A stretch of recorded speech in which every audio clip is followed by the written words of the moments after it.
الحمد لله رب العالمين والعاقبة للمتقين وصلى الله وسلم على نبينا ومولانا محمد وعلى آله وأصحابه ومن تبعهم بإحسان إلى يوم الدين أما بعد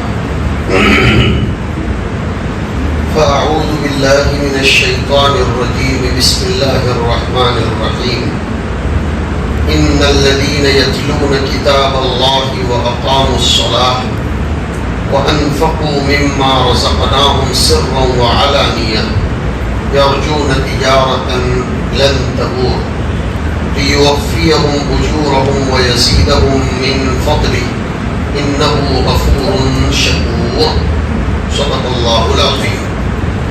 وقال النبي صلى الله تعالى عليه وآله وسلم خيركم من تعلم القرآن وعلمه أو كما قال عليه الصلاة والسلام. معزز علماء کرام، پیارے بھائیوں، دینی دوستوں اور بزرگوں، یہ مجلس اور محفل اصل تو طلبہ کرام کی حوصلہ افزائی، ان کی کارکردگی کا مظاہرہ اور مدرسے کی سالانہ رویداد کو پیش کرنے کے لیے منعقد کی جاتی ہے اور منعقد کی گئی. میں ابھی جیسے ہی مدرسے کے احاطے میں داخل ہوا اور پارکنگ میں بہت سی گاڑیوں کو میں نے دیکھا تو دل سے شہر کھمم والوں کے لیے دعائیں نکلی، اس لیے کہ عزیزم حافظ جواد صاحب رات میں کبھی 1 بجے تو کبھی 2:30 بجے کبھی صبح 5 بجے کھمم کی کارگزاری مجھے واٹس ایپ پر بھیجتے رہتے ہیں. اس سے پتہ چلتا ہے کہ ایوریجلی ہر ہفتے میں یہاں کوئی نہ کوئی دینی پروگرام منعقد ہوتا ہے، بلکہ کبھی کبھی تو کل یوم روزانہ ہوتا ہے. پھر بھی اتنے سب ساتھیوں کا شریک ہونا اور اتنے سب بھائیوں کا جمع ہونا، یہ شہر کے لوگوں کے دین سے محبت کی کھلی دلیل ہے، اور یہی محبت اس شہر کے مسلمانوں کی آنے والی نسل کی ایمانی اور اسلامی حفاظت کا ذریعہ بنے. اس لیے کہ دیکھو، بہت آسان کر کے ایک بات سمجھاتا ہوں. کھمم میری نظر میں شہر بھی ہے اور دیہات بھی ہے، برا نہ مانے. میں یہاں 24 سال سے آتا جاتا رہتا ہوں، تقریباً کم و بیش شاید کچھ کم ہو، لیکن میں نے اس کو بہت پہلے سے دیکھا، پرکھا اور کسی قدر سمجھا. تو یہاں وہ مثال سمجھانے کے لیے لفظ بول رہا ہوں کہ گاؤں میں، دیہاتوں میں، شہر میں کچھ جانور وہ ہوتے ہیں جن کا کوئی بیلی مالک نہیں ہوتا، وہ رکھڑتے پھرتے ہیں، ادھر منہ مارا ادھر منہ مارا، ادھر گئے، ان کی صبح ادھر ہوئی، ان کی شام ادھر ہوئی، ادھر چرا ادھر چرا. ان کا کوئی مالک نہیں ہوتا، وہ کسی کھوٹے پر بندھتے نہیں ہیں. دھیان سے سننا بات. اگر ایسے جانوروں کو کوئی شخص ذبح کر کے اس کی حیدرآبادی بریانی بنا کر یا اس کو بھون کر یا اس کا مرق بنا کر اس کو کھا لے پی لے، تو بھی پورے شہر میں سے کوئی ان کی طرف سے وکالت کرنے کے لیے یا ڈیفینس کرنے کے لیے کھڑا، خالی جگہ پور کرو، نہیں ہوگا. میں جاننا چاہتا ہوں آپ سن رہے ہو، سمجھ رہے ہو کہ نہیں؟ کوئی کھڑا ہوگا؟ ارے بھائی، ایک جانور یہاں پھرتا رہتا ہے، کبھی ادھر گیا کبھی ادھر گیا کبھی ادھر گیا. اس کو کوئی ذبح کر کے کھا لے، پکا لے، دیگ بنا لے، کوئی اس کی طرف سے آواز اٹھانے والا، ارے بولو، نہیں ہوگا. لیکن اس کے مقابلے میں ایک چھوٹی سی مرغی ہے، جانور بھی نہیں، چھوٹی سی مرغی ہے، جو روزانہ شام کو مولانا جلال الدین صاحب یا مولانا سعید صاحب یا حاجی فلاں صاحب کسی کے گھر پر ڈربے میں اور ڈبے میں آ کر بند جاتی ہے، اور جب یہ مالک اس کو صبح چھوڑتے ہیں تو نکلتی ہے۔ مالک کے اشاروں پر یا مالک کے بچوں کے پکڑنے پر وہ ہاتھ میں آ جاتی ہے، اور کوئی بکری ہو اس کو اگر مالک اس طریقے سے آواز دے وہ آ جاتی ہے۔ اگر ایسی مرغی کے بچے کو کسی موٹر سائیکل والے نے ٹکر مار دی تو اس مرغی کی قیمت کیا ٹھہرائی جائے گی؟ مجھے بتاؤ۔ 1000 روپے، حالانکہ مرغی ہے 150-200 روپے کی، لیکن ہمارے یہاں ہم لوگ ایک لفظ بولتے ہیں توڑی پانی، یعنی آپس میں توڑ ہوتا ہے۔ سائیکل کی چابی لے لیں گے، موٹر سائیکل نے ٹکر ماری تو اس کی چابی لے کر اور پورا محلہ مرغی کی طرف سے وکالت کرنے کے لیے نکل پڑتا ہے۔ کیا فرق ہے؟ ادھر اتنے بڑے جانور کو ذبح کر کے دیگ میں ڈال کر بھن کر پکا کر فرائی کر کے کھا لیا گیا، اور ڈکاروں نے پورے شہر میں اعلان بھی کیا کہ جانور کھایا گیا ہے، لیکن کوئی آواز کرنے والا نہیں۔ اور یہ چھوٹی سی مرغی کو موٹر سائیکل نے ٹکر ماری تو پورا محلہ باہر نکل پڑا۔ فرق کیا ہے؟ فرق یہ ہے کہ یہ مرغی کسی مالک کے ماتحت تھی، کسی کے ڈربے میں شام کو آ کر پورتی تھی اور مالک کے منشا پر چلتی تھی، تو اس کی طرف سے آواز کرنے والے اتنے سب لوگ آ گئے، اور پہلے والا جانور آزاد تھا، وہ کسی کے ماتحت اور تابع نہیں تھا، تو اس کے لیے کچھ بھی نہیں ہے۔ یہی مثال ہے اللہ کے ان بندوں کی جو آزاد رہتے ہیں، جن کو نہ کوئی مجلس، نہ کوئی مسجد، نہ کوئی مدرسہ، نہ کوئی دعوت، نہ کوئی تبلیغ، نہ کوئی حلقہ، نہ کوئی محافظہ، نہ کچھ ایسے آزاد ہوتے ہیں، کبھی ادھر صبح، کبھی ادھر شام، کبھی ادھر رات، کبھی ادھر دوپہر۔ جب ان پر دنیا کی کوئی حکومت حملہ کرتی ہے تو ان کا بدلہ لینے کے لیے میدان میں کوئی نہیں آتا، لیکن جب اللہ کے یہ بندے جو لوگوں کے بلانے پر مسجدوں میں آ جاتے ہیں، نمازوں میں آتے ہیں، حلقات میں بیٹھتے ہیں، تعلیم میں جاتے ہیں، تبلیغ میں شرکت کرتے ہیں، اعتکاف میں بیٹھتے ہیں، تزکیے کی مجلسوں میں بیٹھتے ہیں، جب ان پر کوئی انگلی اٹھاتا ہے تو آسمان سے فرشتے ان کی حفاظت کے لیے اتر پڑتے ہیں۔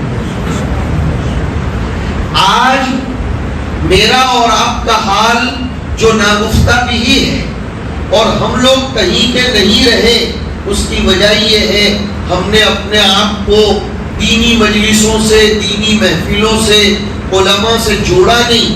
میں اس کو ایک حدیث شریف کی روشنی میں سمجھاتا ہوں کہ جو اللہ کا ولی بن جاتا ہے، اور یاد رکھو ولایت یا ولی اللہ بننا یہ کسی کے باپ کی جاگیر نہیں ہے کہ کوئی ایک آدمی کھمم میں ولی اللہ بن گیا تو دوسرا بن ہی نہیں سکتا، یہ غلط ہے۔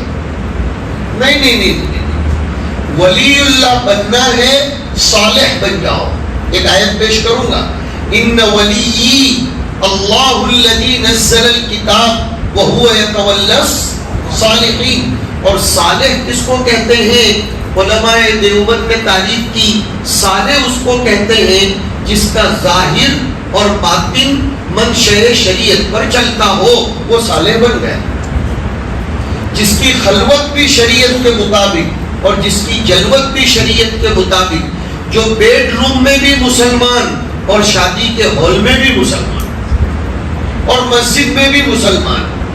ذرا معاف کیجئے، ہم لوگ مسجدوں میں مسلمان ہیں، دعوت میں تبلیغ میں نکلے تو مسلمان، محفلوں میں آئے تو کرتا پائجامہ، لیکن اگر شادی کے ہال میں گئے یا کوئی انجوائے فل کوئی تقریب یا فیسٹیول ہے تو پھر ہماری عورتوں اور ہمارے مردوں کو یہ کہتے ہوئے بھی شرم آتی ہے کہ یہ مسلمان ہے، پہچان میں بھی نہیں آتے۔ نہیں، مولانا علی میاں صاحب رحمۃ اللہ علیہ جیسی مفکر اسلام شخصیت نے ایک جگہ لکھا، دھیان سے سنیے، انہوں نے لکھا پورے قرآن کی کسی بھی آیت پر مجھے اتنا ڈر نہیں لگا، حالانکہ جہنم کی آیتیں بھی میں نے پڑھی، اور مولانا علی میاں کا پڑھنا اور ہمارا پڑھنا زمین آسمان کا فرق ہے۔ بڑے سے بڑا ادیب مولانا علی میاں جیسی تہ تک پہنچ سکتا نہیں ہے، تبھی تو دنیا نے ان کو مفکر کا لقب دیا۔ لیکن مولانا فرماتے ہیں بڑی بڑی آیتوں پر سے گزرا، کبھی گھبرایا نہیں، ڈرا نہیں، لیکن ایک آیت پر سے جب گزرا تو میرے قدم لرزہ ہونے لگے اور میں گھبرانے لگا کہ نہ جانے اس آیت پر ہمارا عمل ہے کہ نہیں۔ وہ کون سی آیت؟ یا ایھا الذین آمنوا ادخلوا فی السلم کافۃ، کہ اے ایمان والو پورے کے پورے اسلام میں داخل ہو جاؤ، آدھا تیتر آدھا بٹیر نہیں، رام بھی خوش رحیم بھی خوش، دودھ بھی پی لیا دہی بھی پی لیا، 11ویں بھی منائی، دیوالی بھی منائی، ہولی بھی منائی، عید بھی منائی، اعتکاف بھی کیا، گھنٹے بھی بجائے، اور کرتا پائجامہ بھی پہنا، تلک بھی لگایا، اور نہ جانے کیا کیا کر لیا۔ نہیں نہیں نہیں نہیں نہیں، اللہ کی طرف سے عذاب آتا ہے، عذاب آتا ہے۔ اور گزشتہ کل میں کامارٹی میں کہہ رہا تھا، آپ کو بھی سنا دوں، اللہ کا عذاب ضروری نہیں ہے کہ کوئی مخصوص شکل میں آئے، نہیں نہیں نہیں۔ اصل میں آج کی مجلس میں میں آپ کا ذہن واش کرنا چاہتا ہوں۔ ہم لوگ یہ سمجھتے ہیں کہاں کوئی عذاب تو آیا ہی نہیں ہے، کہاں کوئی عذاب۔ ایک اللہ والے سے کسی بدمعاش بدقماش اور نالائق آدمی نے پوچھا کہ تم لوگ اللہ والے لوگ اور مولانا لوگ کرسیوں پر بیٹھ کر ڈراتے رہتے ہو کہ حرام کھاؤ گے تو اللہ کا عذاب آئے گا اور سود کھاؤ گے تو خدا ناراض ہوگا، ہم کو تو کہیں بھی نظر نہیں آ رہا ہے کہ اللہ ناراض ہوا ہو۔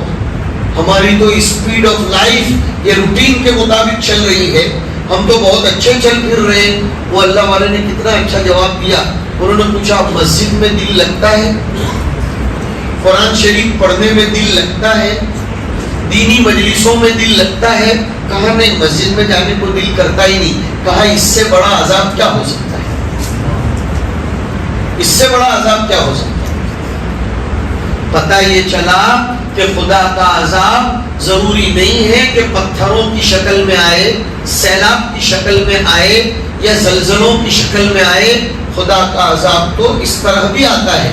اور ہمارے بزرگوں نے لکھا گھروں میں اختلاف کا ہو جانا اور بھائی بھائیوں میں محبتوں کے نفرتوں میں بدل جانا، یہ بھی اللہ کا عذاب ہے۔ بیوی کا نافرمانی کرنا، یہ بھی اللہ کا عذاب ہے۔ بچوں کا آنکھوں کی ٹھنڈک نہ بننا، یہ بھی اللہ کا عذاب۔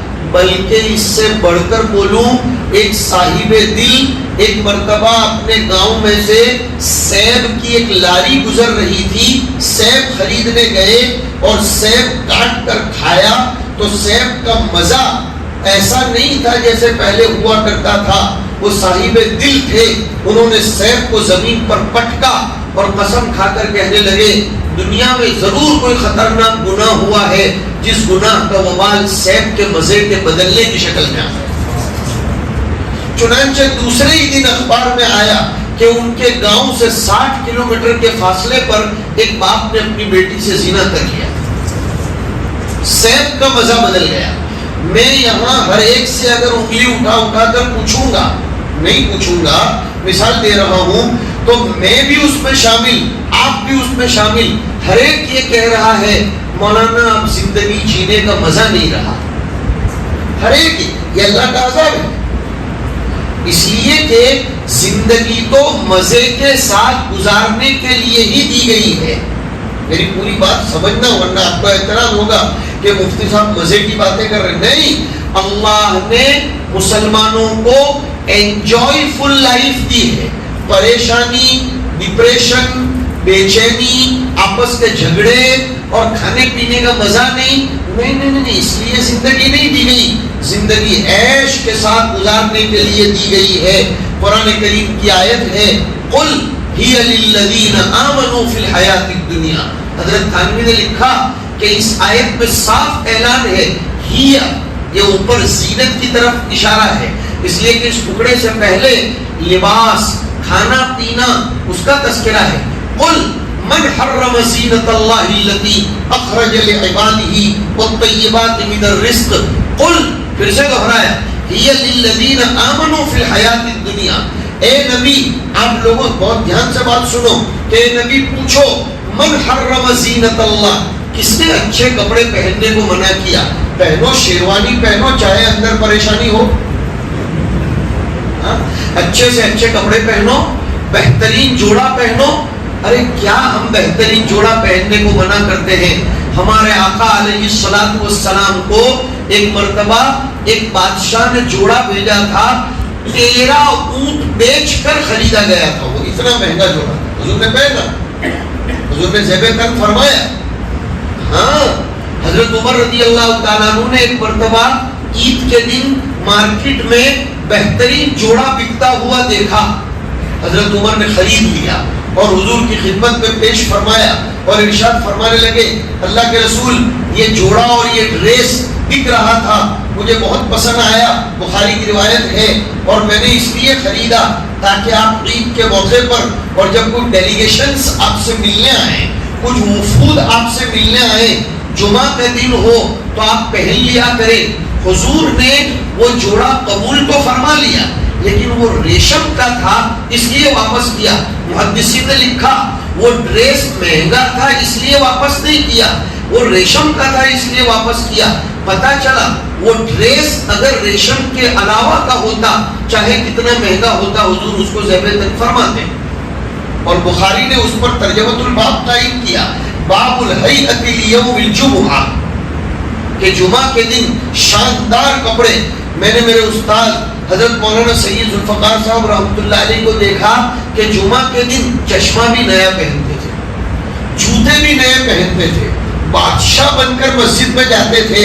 فرماتے تھے کہ آج تو جلسے کا دن ہے، خدا کے یہاں آج تو فیسٹیول کا دن ہے، تو ہم تو بند سنور کر جائیں گے. اس لیے کہ ابن ماجہ کی ایک روایت میں آیا کہ جنت میں جب جمعہ کا دن ہوگا، جنت میں جب جمعہ کا دن ہوگا تو صبح میں سب لوگ اپنے اپنے گھروں سے نکلیں گے، شام کو واپس آئیں گے. جب شام کو جنت میں اپنے اپنے بنگلوں میں جائیں گے تو ان کی بیویاں بولیں گی کون سے بیوٹی پارلر میں جا کر آئے کہ اتنے خوبصورت نظر آ رہے ہو.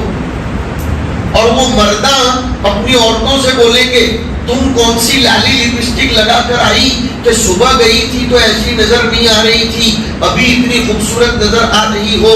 دونوں ایک دوسرے سے پوچھیں گے، اتنے میں غیب سے آواز آئے گی کہ آج جمعہ کا دن ہے، میں نے میرے نور کی تجلی سب کے چہروں پر اتنی ڈالی کہ سب اتنے خوبصورت بن گئے. اور اسی لیے حضرت قاری طیب صاحب رحمۃ اللہ علیہ نے اپنے مکاشفات میں لکھا ہے، حضرت کے مکاشفات ہیں، اس میں لکھا کہ جو مقتدی جمعہ کے دن امام سے جتنا قریب ہوگا قیامت کے دن اللہ کے عرش سے وہ اتنا ہی قریب ہوگا. اور جو مقتدی امام کی طرف خطبہ دیتے ہوئے جتنا غور سے دیکھے گا اللہ کا دیدار اس کو اتنا ہی زیادہ نظر آئے گا.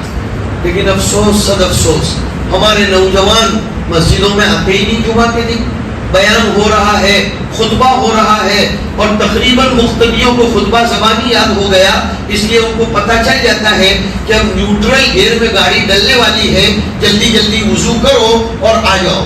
میرے بھائیوں اس طرح کامیابی حاصل نہیں ہوتی. بات یہ چل رہی تھی کہ اسلام ایک جامع دستور حیات ہے، ایک منشور ہے، ایک کانسٹیٹیوشن، ایک معاہدے کا نام ہے. ہمیں مکمل اسلام پر عمل کرنا چاہیے. اگر مکمل اسلام پر عمل نہیں کرتے تو پہلے پارے کے 10ویں رکوع میں اللہ تعالیٰ فرماتے ہیں کہ افتؤمنون ببعض الکتاب وتکفرون ببعض فما جزاء من يفعل ذلك منكم الا خزي في الحیاة الدنیا. کہ جو ایسا کرتے ہیں کہ آدھے ایمان پر عمل کیا آدھے پر نہیں کیا، اللہ ایسی قوموں کو دنیا میں رسوا کر دیتے ہیں. ہماری رسوائی کا سبب آج کی اس آیت میں مل گیا. میں عرض کر رہا تھا کہ اللہ نے مجھے اور آپ کو جو دین، جو اسلام، جو مذہب عنایت فرمایا وہ فطری دین عنایت فرمایا. بہت دھیان سے سنو ہمارے نوجوان بھائی جو ایسا سمجھتے ہیں کہ مولوی لوگوں کے بیان میں بیٹھے تو یا تو چندے کی بات آئے گی یا جماعت میں نکالنے کی بات آئے گی یا اعتکاف میں کون بیٹھے گا اس کی بات آئے گی یا نماز روزے کی. میں آپ کو سناتا ہوں نا کیسی کیسی باتیں ہیں حدیث شریف میں. اسلام نے انسان کے تقاضوں کی پوری رعایت فرمائی ہے, خوشی کی بھی غمی کی بھی, اور صرف رعایت فرمائی نہیں پریکٹیکل کر کے بتایا گیا. ایک مرتبہ عید کا دن تھا, حضور حضرت ابوبکر پورا قافلہ عیدگاہ میں سے نماز پڑھ کر گھر کو آئے. دیکھا حضرت عائشہ اپنی سہیلیوں کے ساتھ دف بجا رہی تھی, گیت گا رہی تھی. حضرت عمر نے, اور ایک روایت میں آتا ہے حضرت ابوبکر نے روکنے کی کوشش کہ کیا دف بجاتی ہو.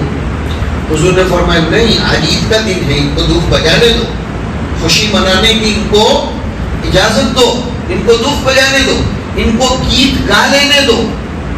اب وہ گیت گاتے گاتے کچھ سہیلیاں حضرت عائشہ کی ایک شعر پڑھنے لگی کہ وفینا نبی یعلم ما فی غدی, کہ ہمارے درمیان ایک نبی ایسے ہیں جن کو کل کیا ہونے والا ہے وہ بھی معلوم ہے. حضور نے فرمایا دعی ھذا وقولی بالذی کنتی تقولی. دیکھو یہ معیار, یہ تھرمامیٹر, کہ دعی ھذا, ایسا شعر مت پڑھو اس لیے کہ اس میں نبی کے لیے علم الغیب کا دعویٰ ہے. ایسا مت بولو کہ ہمارا نبی کل کیا ہونے والا ہے وہ بھی جانتا ہے. باقی جو گیت تم گا رہی تھی گاتی رہو.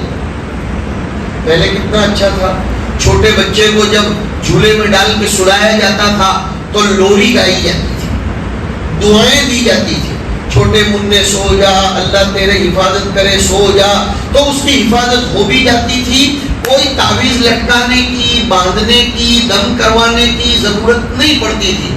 اور اب بچہ رویا تو موبائل پکڑا دیا. اب شیطان کا ہتھیار لے کے سوئے گا تو رات میں ڈرے گا نہیں تو کیا ہوگا, اس لیے کہ شیطان کا کام ہی ہے ڈرانا. رات میں چمک نہیں جائے گا, پھڑک نہیں جائے گا تو اور کیا ہوگا. اب پھرتے رہتے ہیں, یہ جانتے کے پاس گئے, وہ باپو کے پاس گئے, وہ عالم صاحب کے پاس گئے, اس نے اونھا بیوقوف بنایا, اس نے سیدھا بیوقوف بنایا, اس نے لمبا بیوقوف بنایا, اور اس نے چکنا بیوقوف بنایا. جمعرات بھرتے رہو, کیوں وہ آزاد, میں نے پہلے ہی مثال دی. لیکن اگر اللہ کے کھوٹے کے ساتھ بندو گے تو حدیث میں آیا کہ جو میرا ولی بن جائے گا, بیچ میں نے ایک لفظ چھیڑا تھا کہ ولی, اللہ کے احکام پر عمل کر لو اور ظاہر باطن کو سنوار لو, تو حدیث شریف میں آیا, حدیث قدسی میں, من عادی لی ولیا فقد آذنتہ بالحرب, کہ جو میرے کسی ولی کو ستاتا ہے تو میری طرف سے اعلان جنگ ہے. میں نے کہا تھا نا پورا اسٹاف اتر پڑتا ہے بدلہ لینے کے لیے. جیسے وہ مرغی کے چوزے کو ٹکر ماری, پورا محلہ نکل پڑتا ہے بدلہ لینے کے لیے. اللہ کے کسی بندے کو اگر کوئی ستانے کے لیے پیچھے پڑتا ہے تو پھر اللہ کا پورا اسٹاف اتر پڑتا ہے. اس کو پھر بدلہ لینے کے لیے کوئی محنت نہیں کرنی پڑتی. بدر میں اترے, کیا وہ فرشتے مر گئے, کیا اللہ تعالیٰ کی طاقت کمزور ہو گئی, نعوذ باللہ, نہیں. اس کا حال تو یہ ہے, لا تأخذہ سینۃ ولا نوم, اس کو تو نیند بھی نہیں آتی, اس کو جھونکا بھی نہیں آتا. آج اگر اللہ کی مدد اپنی طرف متوجہ کرنا چاہتے ہو تو اپنے آپ کو اللہ کی کتاب سے جوڑو اور اسلام پر مضبوطی کے ساتھ عمل کرو. اور اسلام ہمارے تقاضوں کو کبھی دباتا نہیں, کبھی کچلتا نہیں. ہاں اتنا ہے, اس کو یوں ٹرن دیتا ہے. حضرت تھانوی نے اس کو یوں لکھا کہ ازالہ نہیں کرتا, امالہ کرتا ہے, مٹاتا نہیں.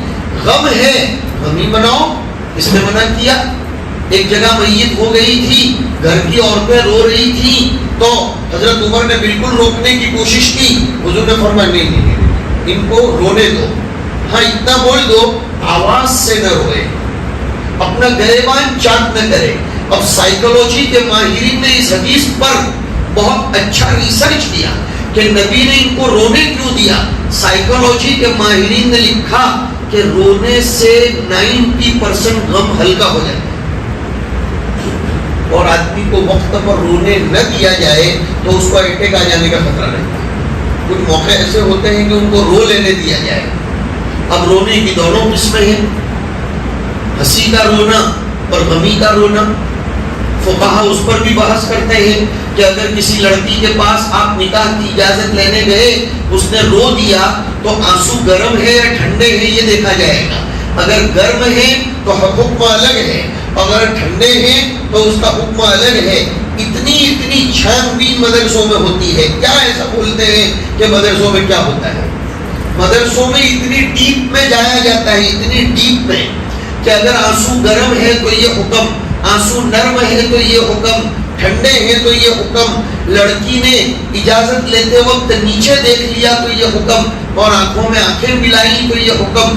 اتنی بھیجا ماری کرنی پڑتی ہے جتنا تم روزانہ بھیجا کھا کر بھی نہیں کر سکتے۔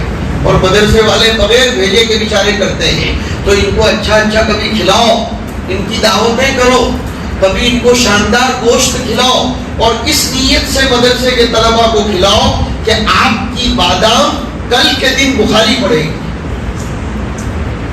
ایک اللہ والے تھے، وہ حدیث شریف پڑھانے والوں کو ہمیشہ بادام ہدیے میں دیتے تھے۔ ان سے پوچھا گیا کیوں؟ کہا کہ یہ دماغ سے کام کرتے ہیں، میں چاہتا ہوں میری بادام ان کی بخاری حل کرنے میں مدد کرے۔ ایک گاؤں میں ایک حاجی صاحب تھے، جب کوئی حج کے لیے جاتا تھا آخری دن ہی اس کی دعوت کرتے تھے۔ ان کو کتنا بھی بولو پہلے کر لو، کہا نہیں آخری دعوت میری فکس ہے۔ پوچھتے تھے کیوں؟ کہا میں چاہتا ہوں میرے چاول کعبہ کا طواف کریں۔ ایک اللہ والے تھے، ہر حج میں جانے والے کو یا حدیث شریف پڑھانے والے کو بہترین مہنگا کپڑا عنایت فرماتے تھے، کہتے تھے کہ جب یہ حج میں جائیں گے میرا کپڑا بھی طواف کرے گا، اس لیے کہ یہ پہنیں گے۔ جب یہ حدیث شریف پڑھائیں گے تو چاروں طرف سے فرشتے ان کو گھیریں گے، تو میرے کپڑے پر نور اترے گا، تو میری طرف بھی اس نور کا اللہ کی طرف سے فیضان ہوگا۔ یہ خرچ کرنے کی جگہ ہے۔ ہاں، پارٹیوں میں، فیسٹیولز میں، تقریبات میں خرچ مت کرو۔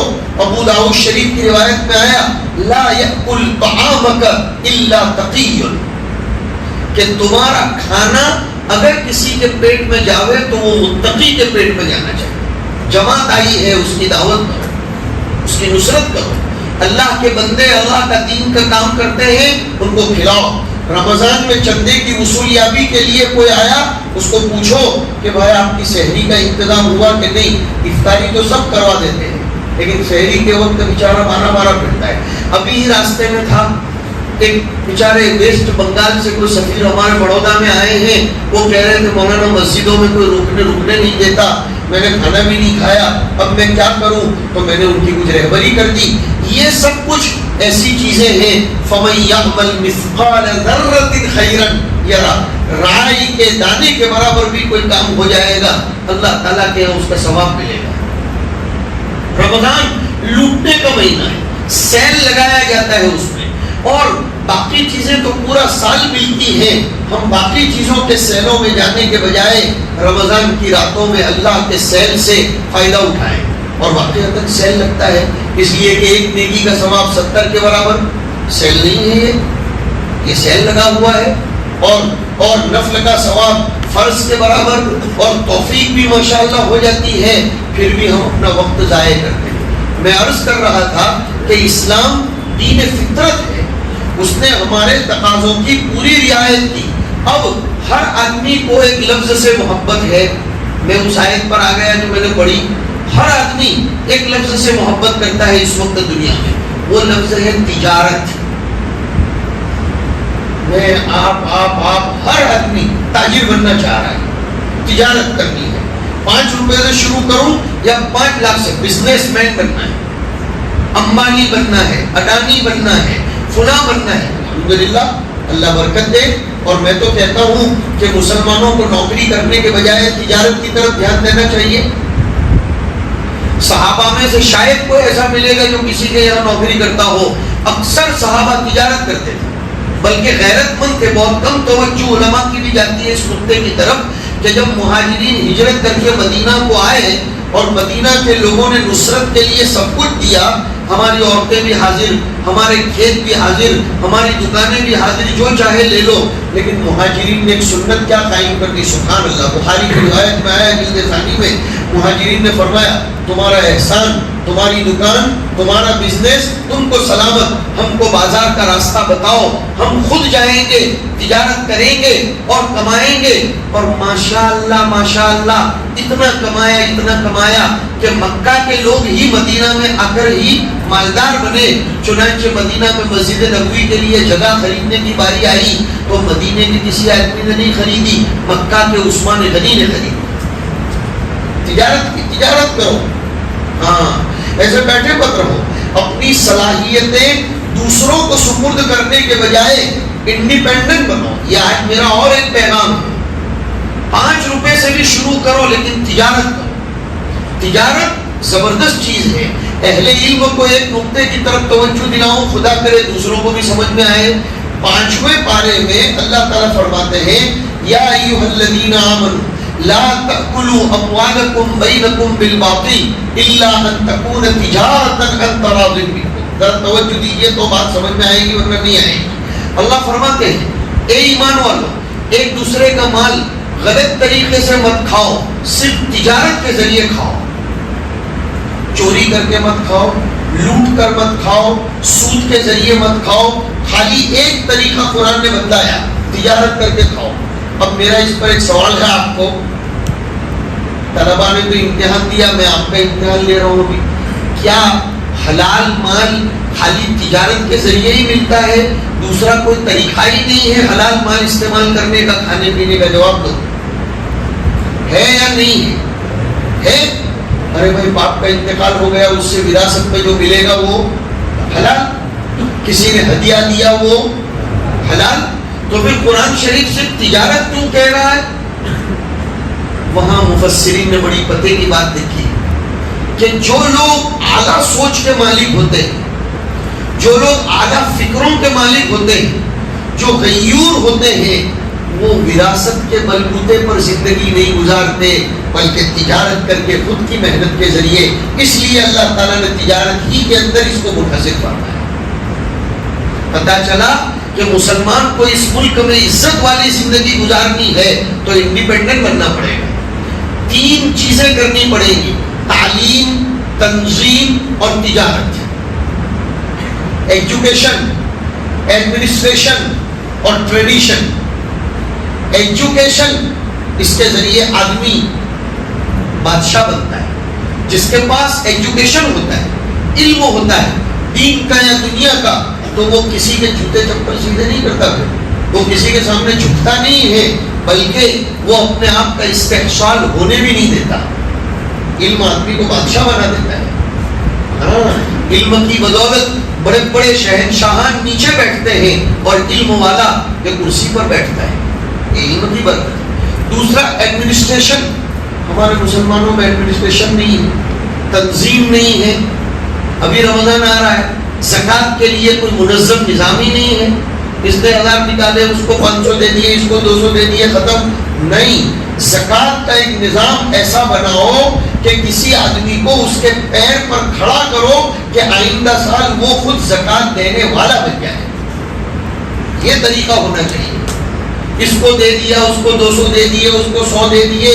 حدیث شریف میں آتا ہے جو قوی ہو، جو طاقتور ہو، کمانے کی طاقت رکھتا ہو، تو ایسے آدمی کی مدد بھی نہیں کرنی چاہیے۔ اس لیے کہ یہ تو قوم میں آپ فقیر پیدا کر رہے ہیں، بیٹھے بیٹھے کھانے کی عادتیں ڈال رہے ہیں۔ نہیں نہیں نہیں نہیں، غلط طریقہ ہے۔ حضور سے زیادہ رحم دل تو دنیا میں کوئی آیا نہیں۔ لیکن یاد کرو، حضور کے پاس وہ ایک صحابی تشریف لائے تھے کہ میری کچھ مدد کر دیجیے، تو حضور نے کیا فرمایا؟ تیرے گھر میں جو کچھ ہے لے کر آ۔ پھر حضور نے اس کا نیلام کیا، 2 درہم میں اس کے گھر کا سامان بکا، 1 درہم سے گھر کا راشن اسی کے درہم سے بھروا دیا، اور 1 درہم سے کلہاڑی بنوائی، اور فرمایا کہ 15 دن تک یہاں نظر مت آنا، تجارت کرو، لکڑیاں کاٹو اور تجارت کرو۔ تو یہ بھی ایک ذہن بننا چاہیے۔ بات چل رہی تھی، ہر آدمی کو تجارت کے لفظ سے محبت ہے، لیکن دنیا میں چلنے والی ہر تجارت پروفٹ اور لاس دونوں اس میں باتیں ہوتی ہیں۔ ڈر بھی لگا رہتا ہے کہ 100 کے کہیں 60 نہ ہو جائیں، 100 کے 60 نہ ہو، اور کبھی امید بھی رہتی ہے کہ 100 کے 10,000 بھی ہو جائے، اللہ آپ سب ہم والوں کے لیے کر دے، ہم دعا کرتے ہیں.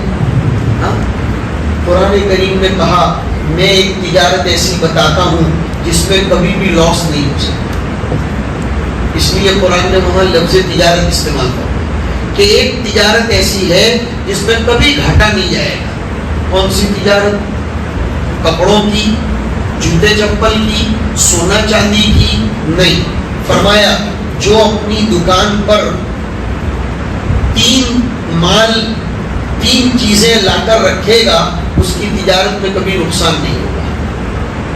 آپ لوگوں میں سے بہت سے سوچتے ہوں گے کہ یار اچھا نسخہ بتایا جا رہا ہے کہ کوئی اچھی تجارت، لیکن جب بتاؤں گا تو پھر تعجب بھی کرو گے. وہ کوئی سامان نہیں جو دنیا کا سامان ہے. نہیں. نمبر 1 ان الذین یتلون کتاب اللہ. نمبر 2 واقاموا الصلاۃ. نمبر 3 وانفقوا مما رزقناهم سرا وعلانیہ. تو آئی خبر یرجون تجارتا لن تبور. قرآن کریم کی تلاوت، نمازوں کی پابندی اور اللہ کے راستے میں موقع محل کے اعتبار سے کبھی کھلم کھلا تو کبھی چھپ چھپ کر خرچ کرنا، یہ 3 عمل جو کرے گا، تلاوت، نماز کی پابندی اور اللہ کے راستے میں خرچ کرنا، یہ 3 کام جو کرے گا اس کی تجارت میں کبھی بھی گھاٹا نہیں آئے گا. اور یہ تینوں کام الحمدللہ ہمارے لیے آسان ہے. مہینہ تلاوت کا آ رہا ہے، خوب تلاوت کرو، نمازوں کی پابندی کرو اور مدرسوں کو آباد کرنے کی فکر کرو. میں آج صبح اپنے دوستوں سے کہہ رہا تھا اور قسم کھا کر کہتا ہوں، قسم کھا کر کہتا ہوں، کسی کے گلے اترے نہ اترے مجھے اس کی کوئی پرواہ نہیں ہے. مدارس جب تک زندہ ہے تب تک دنیا باقی ہے. صاف سننا، جس دن مدرسے ختم ہو گئے تبلیغ بھی ختم ہو جائے گی، خانقاہیں بھی ختم ہو جائے گی. اس لیے کہ دنیا کو تبلیغ کا امیر مولانا الیاس کی شکل میں کس نے دیا؟ جواب دو. دیوبند مدرسے نے دیا. مدرسے نے دنیا کو تبلیغ دی، مدرسے نے دنیا کو تنظیم دی، مدرسے نے دنیا کو خانقاہ چلانے والے دیے اور مدرسوں نے دنیا کو دیش آزاد کرنے والے دیے. مدرسے نے دنیا کو انگریزوں کی غلامی سے نجات دلانے والے دیے. ملک کو دوبارہ غلامی کی طرف لے جانا ہے، اسی لیے مدرسوں پر پابندیاں عائد کرنے کی محنت ہو رہی ہے. یہ جملہ بہت معنی خیز ہے، علماء ہی سمجھ سکیں گے ورنہ جلدی گلے میں نہیں اترے گا کہ ملک کو دوبارہ غلامی کی طرف لے جانے کی محنت ہو رہی ہے. اس لیے انہیں معلوم ہے مدرسوں پر بریک لگاؤ تو ملک غلام بنے گا. مدرسے اگر زندہ تابندہ پائندہ ہیں تو ملک غلامی کی طرف نہیں جا سکتا. اس لیے کہ مدرسوں میں جو علوم ہیں وہ انسانوں کو غلامی سے نکالنے کے لیے. حضرت ربعی ابن عامر رضی اللہ تعالیٰ عنہ جب رستم بادشاہ کے دربار میں گئے تو رستم نے پوچھا کہ واٹ از یور میسج، تمہارا پیغام کیا ہے؟ سنو سنو. حضرت ربعی ابن عامر رضی اللہ تعالیٰ عنہ فرمایا بعثنا لنخرج من شاء من عبادت العباد الى عبادت رب العباد، کہ ہمیں دنیا میں بھیجا گیا ہے تاکہ لوگوں کو انسانوں کی غلامی سے نکال کر انسانوں کے رب کی غلامی میں لائیں اور چھوٹی موٹی سوچ سے نکال کر براڈ مائنڈیڈ بنائیں. کون کہتا ہے کہ اسلام نیرو مائنڈیڈ ہے؟ یہ جملہ دیکھو، ایک صحابی رستم بادشاہ کے دربار میں کہہ رہے ہیں کہ وَمِنْ ضِيقِ الدُّنْيَا إِلَى سَعَتِهَا. اسلام وسعت فکر دیتا ہے، اسلام دقت دیتا ہے، اسلام یہ ہم آہنگی دیتا ہے، اسلام فکر کو پروان چڑھانے کی دعوت دیتا ہے. وَمِنْ ضِيقِ الدُّنْيَا إِلَى سَعَتِهَا وَمِنْ جَوْرِ الْأَدْيَانِ إِلَى عَدْلِ الْإِسْلام، کہ مختلف مذاہب جو انسان کے اوپر ظلم کرتے ہیں اس سے نکال کر اسلام کے عدل و انصاف کے سائے میں لانے کے لیے ہمارے آقا آئے. تو یہ مدارس کے ساتھ اپنے آپ کو جوڑنا، مدارس کو زندہ رکھنا، یہ بڑا زبردست کام ہے. بعض محدثین نے ایک بات لکھی، بس اخیر میں یہ بات کہہ دوں پھر بات ختم کروں گا. فرمایا کہ حدیث میں آیا، سنو دھیان سے، حدیث میں آیا کہ کہ مدرسے کے طلباء کے لیے اور علماء کے لیے سمندر کی مچھلیاں بھی دعا کرتی ہیں. تو وہاں سوال پیدا ہوا کہ سمندر کی مچھلیوں کو مدرسے کے طلباء سے کیا لینا دینا؟ ارے بھائی سمندر کی مچھلیاں کیوں دعا کرتی ہیں؟ سوال پیدا ہو رہا ہے نا. مدرسے میں تو کبھی مچھلی پکتی ہی نہیں ہے، اس لیے کہ کتنی مچھلی پکائیں گے، الا یہ کہ رمضان کے بعد آپ میں سے کوئی سردیوں کے زمانے میں اس مدرسے کے دوسرے مدرسوں کے طلباء کو مچھلی کی دعوت کر دے تو بہت اچھا. کوئی ایک آدھ ہمت کر لو کہ ہم ایک دن مچھلی کھلائیں گے طلباء کو. گرمیوں میں نہیں کہتا، ذرا سردیاں شروع ہوں اس زمانے میں مچھلی بھی کھلانی چاہیے ہمارے طلباء عزیز کو. تو سوال یہ پیدا ہوتا ہے کہ سمندر کی مچھلیاں طلباء کے لیے اور علماء کے لیے کیوں دعا کرتی ہیں؟ حضور نے فرمایا کہ سمندر کی مچھلیاں دعا کرتی ہیں.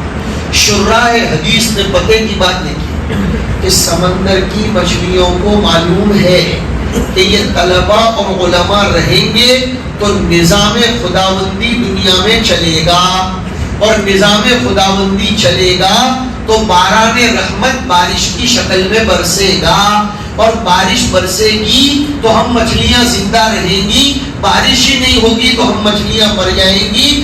گویا سمندر کی مچھلیوں کا علماء اور طلباء کے لیے دعا کرنا یہ خود اپنے لیے دعا کرنا. اندازہ لگاؤ کہ مچھلیوں کو بھی اس بات کا ادراک ہے، اس بات کا شعور ہے کہ علماء اور طلباء ہیں تو ہم ہیں. اسی لیے دنیا کو سب سے پہلا پیغام پڑھنے کا دیا گیا. اقرا، طالب علم بنو، عالم بنو، پڑھو، لیکن پڑھنا لکھنا بسم ربک، رب کے نام سے ہو.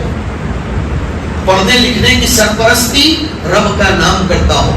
بہت مبارک ہو کہ اس مدرسے نے تقریباً 30 سال کے عرصے میں خوب ترقی کی، اور ماشاءاللہ تقریباً 150 طلباء یہاں سے 145 بولو تو 150 حافظ ہو کر نکلے. اور یہاں کے طلباء جن مدرسوں میں آگے پڑھنے جاتے ہیں وہاں بھی بہترین نمائندگی کرتے ہیں. اور اب تو ہماری تمنا ہے یہی مضبوطی کے ساتھ عالم کلاس چلے، اس لیے کہ کبھی کبھی کم من فیۃ قلیلۃ غلبت فیۃ کثیرۃ، 5-10 کے پیچھے جتنی محنت ہو پاتی ہے اتنی جنب غفیر کے پیچھے نہیں ہوتی. یہاں اس مدرسے کو دوسرے مدارس کو خوب تقویت دینے کی ضرورت ہے، اور تقویت دونوں اعتبار سے دیجیے. اپنے بچوں کو اس میں بھیجیے اور دامِ درم قدم سکون اس کا تعاون کیجیے. انہی چند کلمات پر اپنی گفتگو ختم کرتا ہوں. وآخر دعوانا ان الحمد للہ رب العالمین.